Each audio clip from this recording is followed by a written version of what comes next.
80 marks paper 32 passing marks.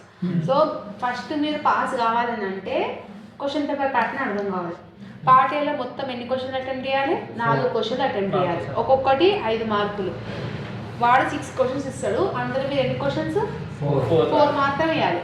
So ఆ 4లో first question, second question సందర్భ సహిత వాక్యాలు అడుగుతాడు. సందర్భ సహిత వాక్యాలు ఏ లెసన్కి అడుగుతాడు?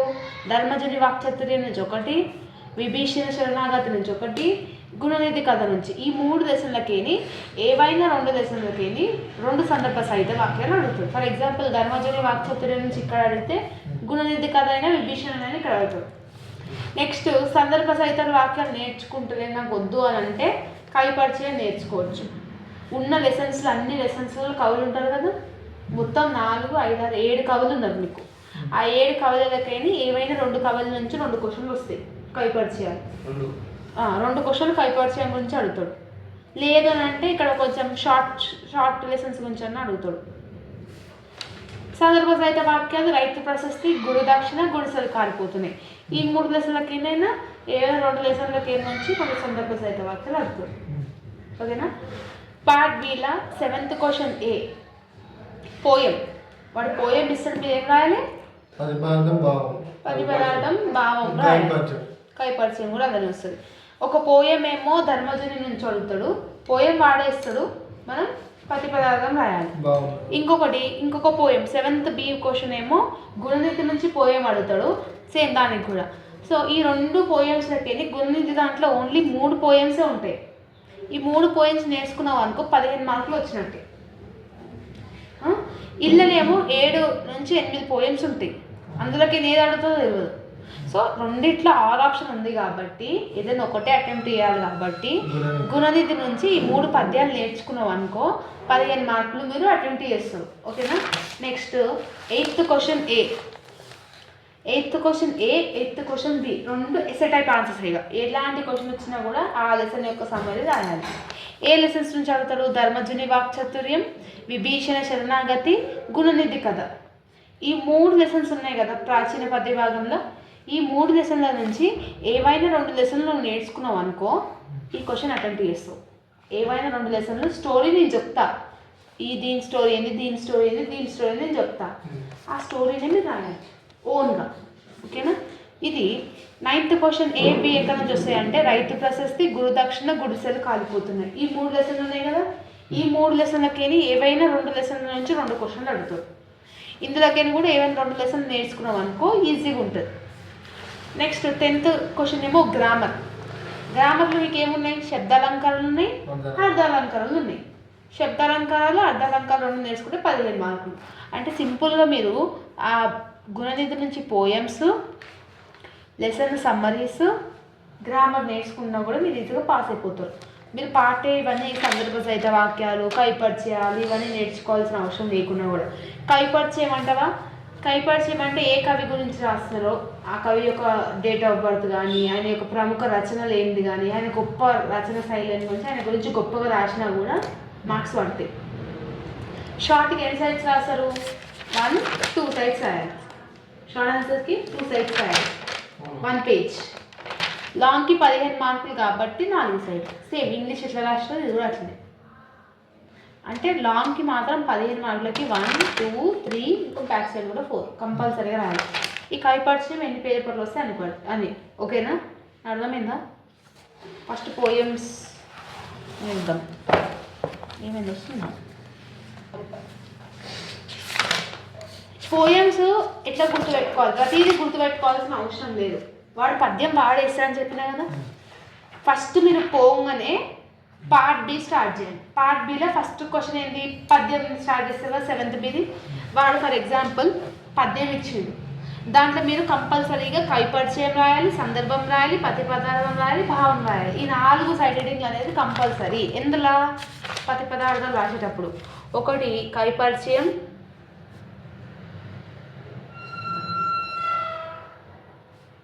నెక్స్ట్ 1 సందర్భం, నెక్స్ట్ ప్రతిపదార్థాలు, ఇందులో నాకు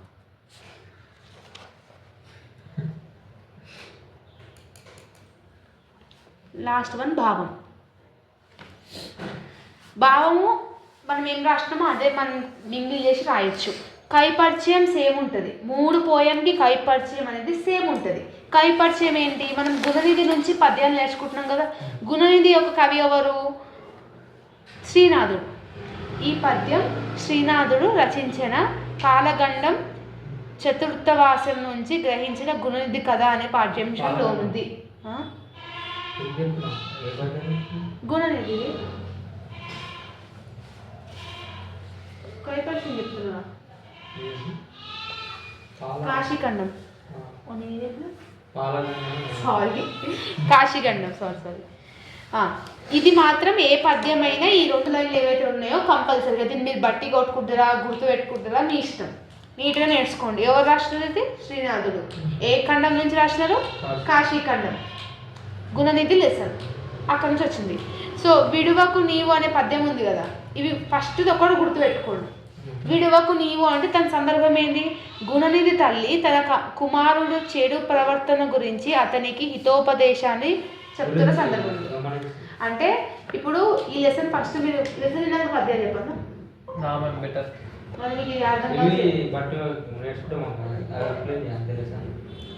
చెప్తా మంచిది. ఈ సందర్భం గురించి దీన్ని ఫస్ట్ ఎట్లా రాయాలంటే వినండి, ఇది పోయం కదా, సెగ్మెంట్గా మీరు డివైడ్ చేసుకోండి. ఇదే గుర్తుపెట్టుకోవాలని లేదు. ఫర్ ఎగ్జాంపుల్ విడువకు నీవు అంటే మనకి ఏమర్థమైంది, వదిలిపెట్టకు నీవు అని కూడా అనొచ్చు మన డే టు డే భాషలో. సో విడువకు నీవు అని ఇక్కడ వాడు చెప్పింది రాసి = అని పెట్టి వదులకు నీవు అని పెట్టి, అంటే ఇవే నీ ఇల్లు విడిచిపెట్టి. ఓకే, నెక్స్ట్ పట్టణము. పట్టణము అంటే సిటీ సిటీ అని రాసావా, పట్టణం వీధుల్లో అని కూడా అనొచ్చు. అంటే మీకు అక్కడ ఏది వచ్చిందో వీధుల్లా అంటే వీధుల్లా అంటే వీధుల్లో. వెర్రివాడవై అంటే ఎర్రోడా అని అంటాం కదా, అంటే ఏది అది మరి అంత తెలంగాణ యూజ్ చేద్దారా, తెలివి లేని వాడు, మందబుద్ధి గలవాడు అని = తన అర్థం రాస్తున్నాం అంతే. అర్థమవుతుందా? నెక్స్ట్ చెడుగులా గూడి అంట, చెడుగులన్ అనేది ఒకటి, చెడువారితో కూడి అంటే కలిసి. సో చెడుగులా గూడి అని అంటే చెడ్డవాళ్ళతో కలిసి. దౌర్యములు అంటే ఇట్లా సెగ్మెంట్స్ లాగా యూజ్ చేసి అండర్లైన్ చేసి అవే ఇక్కడ రాసి దాని మీనింగ్ రాయాలి. అర్థమైందా? ఇదేమి డిఫికల్ట్ కాదు. 15 మార్కులు అనేది మీ చేతిలో ఉంటాయి. కైపరిచయం సందర్భం మాత్రం నీట్గా రాయాలి. దీని అర్థాలు ఎన్ని వస్తాయి అన్ని రాయాలి. భావం ఎట్లా రాస్తామనంటే ఇప్పుడు ఉందా వీడికేని ఇంతవరకు పారాగ్రాఫ్ లాగా రాయి. ఫర్ ఎగ్జాంపుల్ ఇది వదిలేసి, నీ ఇల్లు విడిచిపెట్టి అన్ని వీధులలో తెలియలేని వాడన వలె చెడ్డవాడితో కలిసి ఇదంతా పారాగ్రాఫ్ లాగా రాయి. అదే భావం.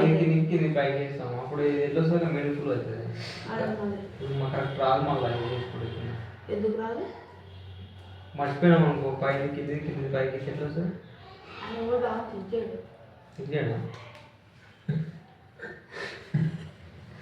అదే ముందుగా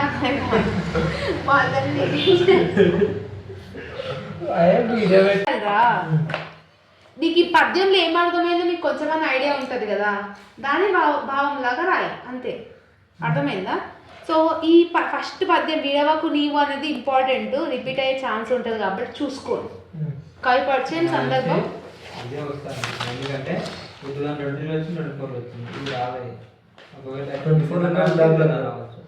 ఇదన్నా ఫస్ట్ కన్నా అనిపిస్తుంది, ఇది రాదేమో. లాస్ట్ ఇయర్ వచ్చింది కదా, మొన్న పేపర్లో వచ్చింది. ఏమో ఈసారి ఇది ఈజీ ఎగ్జామ్ అనిపిస్తుంది. చూడండి అయితే పర్ఫెక్ట్గా నేర్చుకోండి. 3 నేర్చుకోవాలి. 8 నేర్చుకున్నాను, 3 నేర్చుకున్నాను అంటే 3 అన్నారు కదా. 3 ఇట్లా ఫస్ట్ 1 సెకండ్ 1 పర్ఫెక్ట్గా నేర్చుకున్నా అంటున్నాను. ఒకటే అడుగుతారు కదా, ఏదైనా ఒకటే అడుగుతారు. లాస్ట్ అసలు మేడం మీరు ప్రిపేర్ లాస్ట్ అడుగుతా ఫస్ట్ సెకండ్ అడుగుతుంటే ఆపోజిట్. ఎందుకు అడుగుతాడు? ఆపోజిట్ ఇచ్చేది ఒకటి ఇస్తాడు నీకు. అవునండి, 3 నేర్చుకునేది ఒక లెసన్లకి ఏది ఇంకా ఆపోజిట్ ఒక ఆప్షన్ ఒకటి.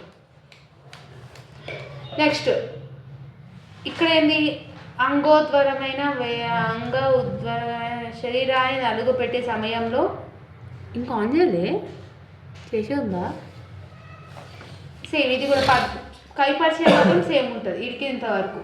సందర్భం ఏంది? యజ్ఞదత్తుడికి తన కుమారుని చెడు ప్రవర్తన గురించి తెలిసింది. ఆవేదన చెందిన యజ్ఞదత్తుడు తన భార్యను ఉంగరము గురించి అడిగిన సందర్భంలోనిది పద్యం. అరే మమ్మీ లెసన్ తెలుసుకున్నాము.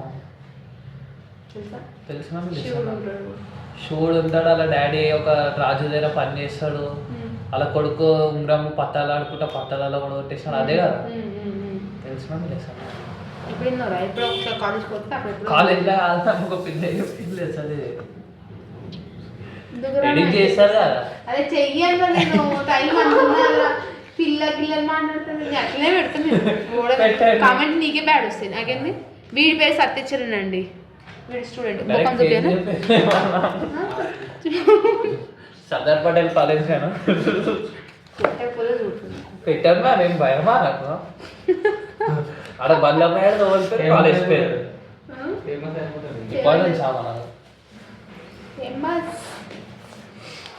అర్థమైందా? భావం చెప్తా. ఒక రోజు నీవు నా శరీరానికి నలుగు పెట్టిన సమయంలో నీవు కనులతో చిరునవ్వులు మెరిపిస్తూ శృంగార భావనను కలిగించి నా వేలికి ఉంగరాన్ని తీసుకున్నావు కదా. ఆ రోజు ఆ ఉంగరం తీసుకున్న నేను ఉంగరాన్ని గురించి లాస్ట్గా ఇచ్చిన రోజు అది భార్యకి ఇచ్చిండు వాడు. ఆ భార్య పక్క పెట్టకుండా ఏం చేసింది? తిట్లు ఎవరు పడుతున్నాయి? దాని గురించి ఇదేం లెసన్, ఇదేం భావం అని అంటే, గుణనిధి తల్లి సోమిదమ్మ ఎర్రిని సూర్యబింబాలను ఉదయించగానే గిన్నెలతో పెరుగు వేసి తన ఎందాలను ఇక్కడ ఏంటి, గుణనిధి తను చేసిన తప్పును తెలుసుకొని తల్లి గురించి ఆలోచిస్తూ ఇంకా నాకు అన్నం ఎవరు పెడతారు అని బాధపడిన సమయంలో ఉంది. వాళ్ళ మమ్మీ వాళ్ళ డాడీగా ఆ ఉంగరాన్ని అమ్మినాక చాలా డిసప్పాయింట్ అయిపోయింది కదా. ఇప్పుడు కొడుకు ఇన్ని రోజులు ఎన్ని తప్పు చేసినా కూడా వదిలేసుకునేటోళ్ళు, కానీ ఇప్పుడు అస్సలు అంటే అంత రెస్పాన్సిబిలిటీ ఇచ్చినా కూడా పోయినది కదా. సో దానికి తగ్గట్టుగా ఇప్పుడు వీడు ప్రాయశ్చిత్తం పడడం అనమాట. అది ఈ పద్యం.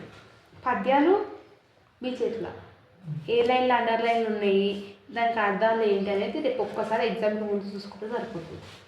అర్థమైందా? టాపిక్ గురించి ఉంటుందంటే ఫస్ట్ కౌరవులు పాండవులు ఉంటారు కదా. కౌరవులు పాండవులు ద్రౌపదిని ఎత్తుకుపోయినప్పుడు శ్రీకృష్ణుడు ఉంటాడు కదా. శ్రీకృష్ణుడు ఎవరు సపోర్ట్ చేస్తాడు? పాండవులకి సపోర్ట్ చేస్తాడు. సో ఈ ధర్మరాజు ఎవరైతే ఉన్నారో, పాండవులలో మొదటైన ఎవరు? ధర్మరాజు. ఈ ద్రౌపది విషయంలో అంటారు, యుద్ధం విషయంలో కౌరవులతో మాట్లాడడానికే ఈ ధర్మరాజు ఎవరిని పంపిస్తారు రాయబారిగా అంటే శ్రీకృష్ణుని పంపిస్తారు. ఓకేనా? ధర్మరాజు శ్రీకృష్ణుని రాయబారిగా కౌరవుల వద్దకు పంపే సమయంలో ధర్మరాజు మాట్లాడిన ప్రతి మాట అతనిలో రాజనీతత్వను ఇక్కడ ఏం చెప్తున్నా అంటే, ఫర్ ఎగ్జాంపుల్ వాళ్ళు కౌరవులు, మనం పాండవులు. సో పాండవులకు ఇవ్వాల్సిన రాజ్యం కౌరవులు ఇస్తలేరు. సో మాట్లాడడానికి ఎవరో ఒకరు పంపాలి కాబట్టి కృష్ణుడిని ఈ ధర్మరాజు పంపనిగా చూసిండు. వెళ్ళబోయే ముందు శ్రీకృష్ణుడికి కొన్ని చెప్తున్నాను అనమాట. నువ్వు అక్కడ పోయినాక ఎట్లా మాట్లాడాలి, ఉప్పు కోపం పడవద్దు, యుద్ధం అసలుకి వద్దు. ధర్మరాజు గురించి తెలుసు కదా. ధర్మరాజు స్వభావం ఎట్లాంటిది? కొట్లాటలు వద్దు, ధర్మంగా ఉండాలి, ఎప్పుడైనా ప్రశాంతంగా ఉండాలని చెప్పేసి ఉంటుంది. అదే శ్రీకృష్ణుడికి కొంచెం కోపం ఎక్కువ కదా. సో ఆ కోపం ఎట్లా కంట్రోల్ చేసుకోవాలి, వాళ్ళు ఎన్ని మాటలన్నీ ఎట్లా వేయాలని చెప్పేసి వాక్చాతుర్యం అని అంటే కొన్ని హితబోధన అనేది చెప్తారు అనమాట, ఎట్లా ప్రవర్తించాలనేది ఆ లెసన్ నుంచి ఉంటుంది. మనసులో యుద్ధం తప్పనిసరి అని తెలిసిన మాటల్లో మాత్రం యుద్ధం వద్దు, ఇరు వర్గాలకు శాంతి కలిగిస్తే చాలు అంటూ తన వాక్చాతుర్యాన్ని ధర్మరాజు ప్రదర్శించాడు. అంటే యుద్ధం అవుతుందని కంపల్సరీగా తెలుస్తుంది, కానీ మనం రెచ్చగొట్టదు అవతల వ్యక్తిని. ఎందుకంటే ఇప్పుడు యుద్ధం వల్ల ఏం సాధిస్తాము? అటు వాళ్ళ రాజ్యంలో ఉన్న ప్రజలు నష్టపోతారు, ఇక్కడ వీళ్ళ రాజ్యంలో ఉన్న ప్రజలు నష్టపోతారు. వాళ్ళకేం కాదు వీళ్ళకేం కాదని ధర్మరాజు యొక్క నేచర్ అనమాట. అరణ్య అజ్ఞాతవాసాలు పూర్తి చేసుకొని పాండవులు తమ న్యాయంగా రావాల్సిన రాజ్యభాగాన్ని తిరిగి ఇవ్వమని ద్రుపద పురోహితుడు అంటే ఇప్పుడు దేనికి రాయబారిగా పంపిస్తున్నాడు అంటే, ఫస్ట్ ఒకసారి జూదం ఆడినప్పుడు ఏమంటారు, వీళ్ళ రాజ్యం మొత్తం కోల్పోయి కొన్ని సంవత్సరాలు అరణ్యవాసంలో ఉంటారనమాట. ఎవరు? పాండవులు. అరణ్యవాసం నుంచి వచ్చినాక వాళ్ళ రాజ్యభాగ్యం ఏదైతే ఉందో, వాళ్ళకి రూల్ చేయాల్సిన కింగ్డమ్ ఏదైతే ఉందో అది ఎవరు ఇస్తున్నారు? కౌరవులు ఇస్తా అన్నారు. కానీ అక్కడికి 14 సంవత్సరాలు 16 సంవత్సరాలు మొత్తం అదంతా అరణ్యవాసం మొత్తం పూర్తి చేసుకొని ఇక్కడికి వచ్చినా కూడా వీళ్ళేం సపోర్ట్ చేస్తుంది అనమాట. సో తనకు న్యాయంగా రావాల్సిన దాని గురించి మాట్లాడనీకే ఎవరు పంపుతున్నారు? ధర్మరాజు పంపుతున్నారు. ఎవరికి పంపుతున్నారు? శ్రీకృష్ణుడు పంపుతున్నారు. ధర్మరాజు ఆలోచన ఎట్లుంటుందంటే, సంజయుడు మాట్లాడిన మాటల్లో అంతరత్యాన్ని గ్రహించిన ధర్మరాజు తన సోదరుడితో ద్రౌపదితో మాట్లాడి మనమందరం కలిసి శ్రీకృష్ణుని వద్దకు వెళ్ళి వారిని కౌరవ సభకు రాయబారిగా వెళ్ళమని ప్రార్థిస్తే మన 2 వంశాల వారికి, అంటే ఇక్కడ సంజయుడు అంటే ఎవరునంటే కౌరవుల తరపు నుంచి వచ్చిన రాయబారి ఏమంటారంటే ఇండైరెక్ట్గా మీకు మీ రాజభాగాన్ని ఇవ్వాలనుకోవట్లేదు అని చెప్పి పోర్ట్రే చేస్తారు మెసేజ్. ఎవరికి? పాండవులకు. సో అది తెలిసినాక వీళ్ళు ఏమని డిసైడ్ అవుతారు, వీళ్ళు పాండవులు ప్లస్ ద్రౌపది ఏమని అనుకుంటారు అంటే శ్రీకృష్ణుడికి వెళ్ళి చెప్తే ఆయన కొంచెం మంచిగా, అప్పుడు పాండవులకి సపోర్ట్ అవ్వరు అంటే శ్రీకృష్ణుడే కదా, వాళ్ళకి చెప్తాము ఆయన ఏదో ఒక సలహా ఇస్తాడని చెప్పేసి వీళ్ళందరూ ఫిక్స్ అవుతారు. అర్థమైందా? ద్వారక ప్రయాణం. ద్వారక అంటే ఎవరు? శ్రీకృష్ణుడు ఉండే చోటు కదా ద్వారక. అక్కడికి ఎట్లా పోయారంటే ధర్మరాజు తన పరివారంతో కలిసి ద్వారకా నగరానికి వెళ్ళారు. అక్కడ నుంచి శ్రీకృష్ణుని మందిరానికి చేరుకున్నారు. శ్రీకృష్ణుడు పాండవులందరినీ ఆదరించి గౌరవించాడు. ధర్మరాజు కృష్ణుడు కూర్చున్నారు. వాళ్ళు కూర్చున్న తర్వాత మెల్లగా చెప్తారు అనమాట. ధర్మరాజు ఏమని చెప్పినాడు? ఓ కేశవ, కేశవ అంటే శ్రీకృష్ణ అని అడుగు. సో కేశవ, మా ఆపదలను తొలగించి మాకు ఎల్లప్పుడూ మీరు వేలు కలిగిస్తారని ఉద్దేశంతో మా తండ్రి గారైన పాండురాజు మరణిస్తున్న సమయంలో మీ శ్రీకృష్ణుడి వైపు చూపిస్తూ తన ప్రాణాలు వదిలారు. పాండవుల తండ్రి ఎవరైతే ఉన్నారో పాండురాజు, మనకి ఎలాంటి కష్టం వచ్చినా మనకి శ్రీకృష్ణుడు ఉన్నారని చెప్పి మర్చిపోకండి అని చెప్పినాడు అనమాట. సో అది వీరు ఉద్దేశంలో పెట్టుకొని శ్రీకృష్ణునికి చెప్తారనమాట. మాకు ఇప్పుడు ఇట్లా కష్టం వచ్చింది. ఏం కష్టం అంటే ఇప్పుడు మరన్ని అజ్ఞాతవాసాలన్నీ పూర్తి చేసుకున్నా కూడా కౌరవులు మాకు రావాల్సిన భాగాన్ని రాజభాగ్యాన్ని ఇవ్వట్లేదు అని చెప్పి చెప్తారు. అర్థమైందా? సో ధర్మరాజు శ్రీకృష్ణుడి కౌరవ సభకు రాయబారిగా పంపడం. కృష్ణ, మా పెద్దనాన్న దుర్యోధన దుశ్శాసన కపట బుద్ధి నీకు రాయబారిగా వచ్చిన సంజీవుడి మాటలో అర్థమైంది. కపట బుద్ధి అంటే ఏమంటారు? ఇవ్వాలనుకున్నా ఇవ్వకుండా, లైక్ కన్నింగ్ నేచర్. కన్నింగ్ ఏమంటారు? కుళ్ళు నేచర్. కుళ్ళు ఉంటుంది కదా. సో సంజయుడు అంటే ఎవరు? కౌరవుల నుంచి రాయబారిగా వచ్చిన. ఈ పేర్లు గుర్తుపెట్టుకోవాలి. ధర్మరాజు, శ్రీకృష్ణుడు, పాండవులు, కౌరవులు, దుర్యోధనుడు, దుశ్శాసనుడు, సంజయుడు. పాండవులు అంటే వీళ్ళందరూ కదా. పాండురాజు వాళ్ళ డాడీ. గుర్తుపెట్టుకోవాలి. నెక్స్ట్ ఇవన్నీ గుర్తుపెట్టుకోవాలి. మా తల్లి బంధువులందరూ సంతోషించేలా కౌరవులు శాంతింపజేసి మేము మరింత ప్రేమతో ఒక్కటిగా జీవించాలి. ధర్మరాజు ఏమంటారంటే, వాళ్ళకి అట్లా ఉంది కానీ ఎంతైనా మా అన్ననే కదా, ఎంతైనా మా కజిన్స్ అవుతారు కదా, ఎంతైనా వాళ్ళే కదా, మాకు ఇప్పుడు ఎట్లయినా మేము రిలేటివ్స్ అవుతాం కాబట్టి మాకు యుద్ధం చేయాలని అస్సలు లేదు. నువ్వు మాట్లాడినా కూడా కొంచెం మంచిగా మాట్లాడు, యుద్ధం మొత్తానికి క్యాన్సిల్ అయిపోయేటట్టుగా మాట్లాడు అని చెప్పి ధర్మరాజు శ్రీకృష్ణునికి చెప్తారనమాట. ఈయన పోతే వాళ్ళు విన్నారు కదా, అంటే కృష్ణునికి భయపడతారు కాదు, వీళ్ళు రాకూడదు కదా, రాయబారిగా పంపుకుంటారు కదా ఇప్పుడు ఎట్లయినా. అర్థమైందా? ఇవన్నీ నీట్గా ఒక్కొక్క స్టేజెస్ లాగా రాయాలి. ఫస్ట్ ఎట్లయింది? ఫస్ట్ లెసన్ ధర్మజుని వాక్చాతుర్యం. పగతో జీవించడం కష్టం అంటే ఏం చెప్తున్నాడు? పగ అనేది ఎలా ఉంటుందంటే, ఈ రూమ్లో పాము ఉందంటే మీరు ప్రశాంతంగా నిద్రపోతారా? పగ అనేది అట్లా ఉంటుంది అనమాట. అంటే మనకి ఒక ఎనిమిస్ ఉన్నారు అని అంటే ప్రతి ఒక్క రోజు ప్రతి ఒక్క రాత్రి కూడా మనకి రేపు బతుకుతామో లేదో అని కూడా తెలియదు మనకి. అర్థమైందా? దాన్ని మనం పగ అంటాం. సో కావున మా ఇరువురి మధ్య ఉన్న విరోధం తొలగించు. పగ మనసులో అనగదు. పగ మనసులో ఉన్నప్పుడు ఎదిరించాల్సిన అవసరం కలుగుతుంది. పగ తీర్చుకోవాలంటే హింస తప్పదు. ఇప్పుడు ఒకరిని చంపేయాలి, ఒకరిని నరకేయాలంత పగ మనకు అవసరం లేదు. ఇప్పుడు నీకు ఎనిమిస్ ఉన్నారంటే నువ్వు ప్రశాంతంగా రోజు నిద్రపోతావా? సో పగ అనేది అంత గలీజ్ ఏమంటారు గలీజ్ అంటే అంత బ్యాడ్ థింగ్ అనమాట, బ్యాడ్ ఫీలింగ్. ఎప్పుడైనా పగతో ఎప్పుడు మనం ఎదుటి వాడిని ద్వేషించొద్దు, అంతగానో ద్వేషించొద్దు. అర్థమైందా?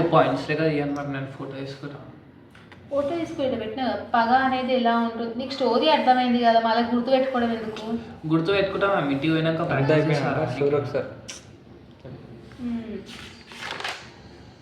ఇక లాస్ట్కి ధర్మజుని మాటలు శ్రీకృష్ణుని మాటలు విన్న ధర్మరాజు కృష్ణ కౌరవులు మేము కలిసి ఉండేలా సంధి ప్రయత్నించి చేయి ఇది ఇరువంశాలకు మంచిది నీకు ప్రయోజనాలు కౌరవులు సో ఇక్కడ ఈ లెసన్ గురించి ఏంటంటే ధర్మరాజు శ్రీకృష్ణునితో ఏమేమి మాటలు మాట్లాడిండు జనరల్గా కూడా రాయొచ్చు ఎలా యుద్ధం చేయవద్దు మనము ఎంతైనా మన బంధువులే వాళ్ళు కలిసి ఉండేటట్టుగా చూడాలి ఇవన్నీ హితబోధన అనేది పోషిండు ఇప్పుడు యుద్ధం చేసి ఎందుకు వద్దంటుంది ధర్మరాజు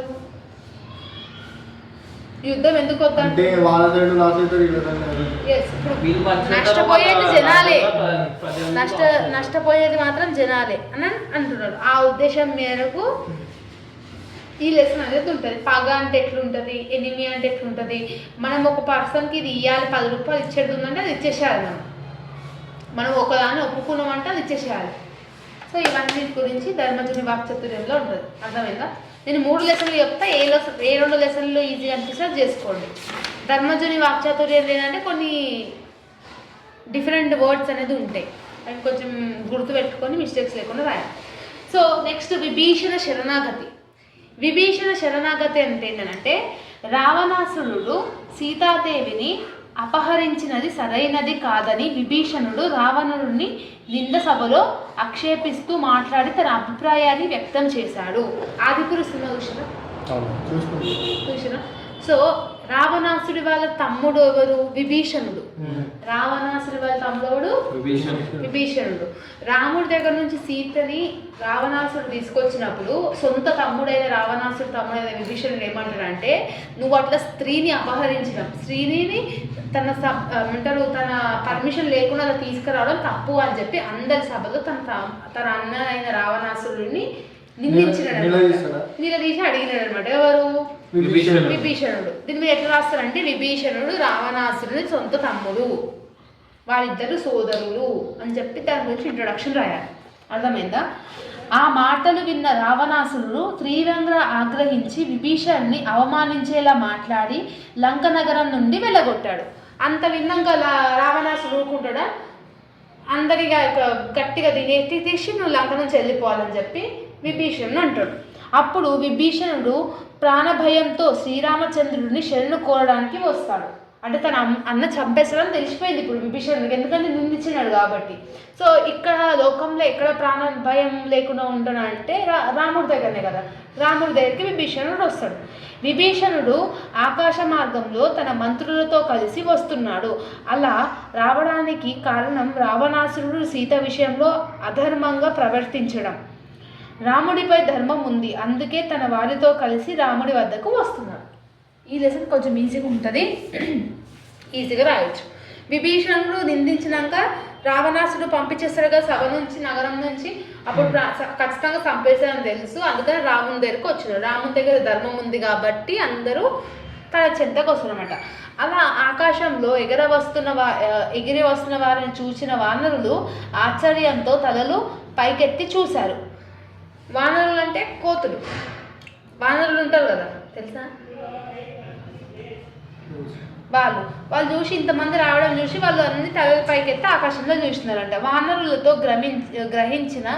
గమనించిన సుగ్రీవుడు ఆకాశం వైపు చూసి ఆ వస్తున్న రాక్షసుడిని చూడండి అతడు పర్వతమంతా ఆకాశములతో మహాప్రక్రములతో అనేక అస్త్రాలతో ధరించి వస్తున్నాడు అని ఆకాశం వైపు చూపించాడు సుగ్రీవుడి మాటలు విన్న వానరులు దగ్గరకు ఉన్న మహావృక్షాలను పేరికి వేసి పెద్ద పెద్ద రారేళ్లను పర్వతాలను చేతిలో పట్టుకొని అంటే ఎంతైనా విభీషణుడు రావణాసుడు తమ్ముడు కదా అట్లా ఆకాశ మార్గంలో వస్తున్నప్పుడు వీళ్ళందరూ ఏమనుకుంటారు ఎవరు సుగ్రీవులు అందరూ ఏమనుకుంటారు కోతులు అందరూ ఏమనుకుంటారు అంటే యుద్ధానికి వస్తున్నారేమో అని చెప్పేసి రాళ్ళు అవన్నీ అడ్డం పెట్టేసి రానియకుండా చూసారనమాట మమ్మల్ని పంపండి వాళ్ళతో యుద్ధం చేసి ఆ రాక్షసులను చంపుతాము అని చెప్పి సుగ్రీవ మహారాజు ఎవరైతే ఉంటారో, కోతులందరికీ రాజు ఎవరైతే ఉంటారో వాళ్ళని అనుకుంటారు అనమాట, అంటారనమాట.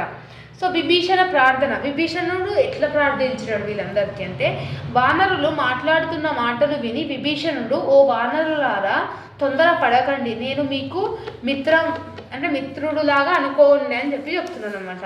నేను రావణాసురుని సోదరుడిని, శ్రీరామునికి సీతాదేవి అప్పగించమని చాలా రకాలుగా నచ్చజెప్పే ప్రయత్నం చేశాను. నా మాటలకు కోపం వచ్చి సభలో నుండి గెంటి వేశారు. లంకలో ఉంటే చంపుతారు అని బెదిరించాడు. అందుకే నేను లంక నగరం నుండి బయటకు వచ్చాను. శ్రీరామచంద్రమూర్తి దర్శనం కోసం ఎదురు చూస్తున్నాను. నాలో ఎలాంటి కపటం మోసబుద్ధి లేదు. కల్మషం లేని వాడిని, నాకు శ్రీరామచంద్రుని అభయం ఇప్పండి అని ప్రార్థించాడు. అర్థమైందా? అంటే వానరులకి జరిగిన ఇన్సిడెంట్ అంతా నీట్గా చెప్పాడు అనమాట. నెక్స్ట్ ఏమైంది? సుగ్రీవుని మాట. సుగ్రీవుడు ఎవరు? వానరులందరికీ అధిపతి సుగ్రీవుడు. సో అప్పుడు వానర రాజైన సుగ్రీవుడు శ్రీరాముని వద్దకు వెళ్ళి విభీషణుని గురించి ఇలా వినిపించాడు. ఓ శ్రీరామ, రావణాసుడిపై కోపముతో అతడి తమ్ముడు విభీషణుడు మన వైపు వచ్చాడు. తన సైన్యంతో ఆకాశంలో ఉన్న మీ దర్శనం కావాలని అడుగుతున్నాడు. నిర్మలంగా మాట్లాడుతున్నాడు. శ్రీరాముని అభయం ఇప్పించినందుకు వేడుతున్నాడు. మరి మీ దయ ఎలా ఉందో నాకు తెలియదు, కానీ నా మనసు చెబుతుంది వీడిని నమ్మరాదు. రాక్షసుల మోసానికి నిలమైన వారు. అందున రాక్షసరాజు రావణాసురుడి తమ్ముడు లంకను విడిచిపెట్టి ఇక్కడికి ఎందుకు వస్తాడో, ఇందులో ఏదో మోసం ఉంది అని చెప్పి సుగ్రీవుడు రామునితో చెప్తాడు. ఎప్పుడు లేనివాడు శత్రువుల లైఫ్ నుంచి మన దగ్గరికి వస్తుందంటే మనకు నమ్మబుద్ధి అయితే లేదు. నీ మనసులో ఎట్లుందేమో తెలియదు, కానీ నాకు మాత్రం ఏదో మోసం చేయడానికి వస్తున్నాడు, ఏదో డ్రామా చేయడానికి వస్తున్నాడు అని చెప్పి సుగ్రీవుడు శ్రీరాముడితో చెప్తాడు. అప్పుడు హనుమంతుడు ఏం ఆలోచిస్తాడంటే, హనుమ వినయంగా రాముడికి నమస్కరించి ఇలా అన్నాడు. విభీషణుడు రావణాసురుని సభలో మన కోసం సీతాదేవి గురించి ధర్మయుతమైన మాటలు మాట్లాడితే ఇతడిని లంక నగరం నుండి వెళ్ళగొట్టి ఉండవచ్చు. అదే జరిగి ఉంటే అందులో ఎలాంటి మోసం లేదు. ఇందులో సందేశించాల్సిన అవసరం ఏమీ లేదు. మోసం చేసేవారి మనసులో మాటల్లో వ్యక్తమవుతుంది. విభీషణుని మాటలో ఎక్కడ కూడా అలాంటి భావన లేదని హనుమంతుడు చెప్తాడు. అంటే మోసం చేయాలంటే వాళ్ళ ట్యూన్ని బట్టి మనం చెప్పవచ్చు, కానీ మన వైపు నుంచి ధర్మంగా మాట్లాడినందుకు వాళ్ళు లంక నుంచి పంపించాడు కాబట్టి నాకెందుకో విభీషణుడు మంచిలాగానే అనిపిస్తున్నాడు అని చెప్పి హనుమంతుడు చెప్తారనమాట.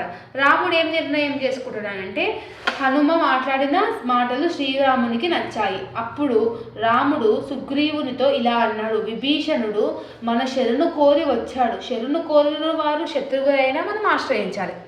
నీకు అవసరం ఉంది అని చెప్పి నీ శత్రువు వచ్చి నేను చేజాపడినా కూడా నువ్వు కంపల్సరీగా నీకు ఎంతో కొంత అన్నమో గిన్నమో పెట్టాలి. అది నీ శత్రువు అయినా నేను సంపనీకి వచ్చినైనా కూడా అది ధర్మం.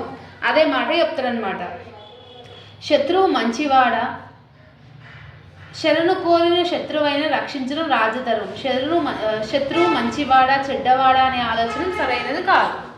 వాడు మంచోడా చెడ్డోడా పక్కన పెడితే వాడు మన సహాయం కోసం వచ్చినందుకు మనం 100% వాడికి సహాయం అనేది చేయాలి అని చెప్పేసి చెప్తాడు. పూర్వంలో శిబి చక్రవర్తి శరణు కోరిన పావురాన్ని రక్షించడం కోసం దేగ అడిగితే తన శరీరం కోసి ఇచ్చాడు. అంటే పూర్వంలో ఎట్లా చెప్పినాడు? శిబి చక్రవర్తి స్టోరీ ఎప్పుడైనా 10th ఉండే. సో అప్పట్లో కొన్ని ఎగ్జాంపుల్స్ తీసుకొని చెప్పినాడు అనమాట. అర్థమైందా? లాస్ట్కి విభీషణుడు శ్రీరాముని స్తుతించుట, అంటే శ్రీరాముని చెప్తాడు కదా, ఓ శ్రీరామ నిత్య కళ్యాణ గుణకర లోకరక్షక మహావీర అని చెప్పి కొన్ని బోధించి ఇట్లా అయ్యింది అని చెప్పి చెప్తాడు. శ్రీరాముడు కూడా అనుగ్రహం అనేది ఇస్తాడు. అర్థమైందా? ఇది విభీషణ శరణాగతి.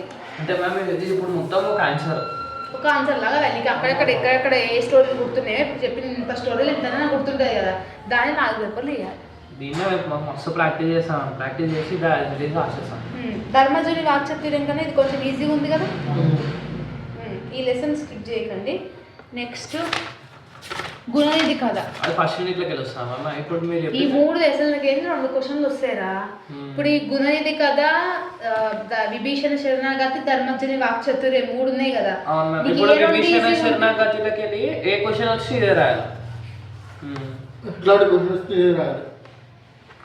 అయితే అది బట్టి కొట్టి ఇంగ్లీష్ ఎట్లా ఇది కూడా అదే. నెక్స్ట్ గుణనిధి కథ.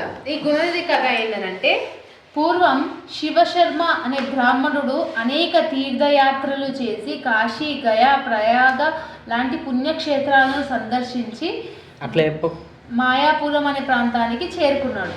ఏమంటారా? యజ్ఞదత్తుడు సోమిదంబలకు కుమారుడు ఎవరు? గుణనిధి. సో కాంపీల్య నగరంలో ఈ యజ్ఞదత్తుడు ఎవరైతే ఉన్నారో ఆయన పండితుడు అనమాట, మహాబ్రాహ్మణుడు. సో లేక పుట్టిన కుమారుడు ఎవరు? గుణనిధి. సో ఈ సోమిదమ్మకు యజ్ఞదత్తుడికి చాలా గారాభం చేసి వాడిని పెంచినాడు అనమాట. సో ఈయన మహా గొప్ప బ్రాహ్మణుడు కదా ఎవరు? యజ్ఞదత్తుడు. తన కొడుకుని కూడా వేద పాఠశాలకు పంపినాడు అనమాట.